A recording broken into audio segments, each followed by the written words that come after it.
ഹിമശൈലത്ര കാല സ്വരൂപൻ ശ്രീ പരമേശ്വരനെ നീ വരണേ.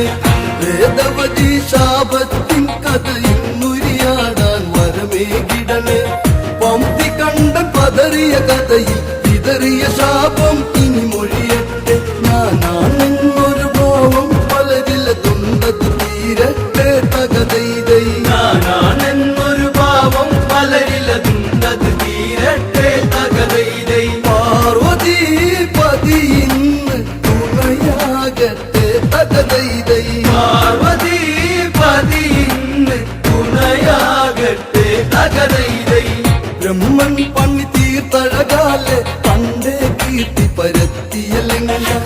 ദർശന സുഖരസമായി ലിംഗ ദശകീവൻ വാണരുളും ലിംഗ. കൺമതമൊഴുകും അഴകാലെ കരളിന്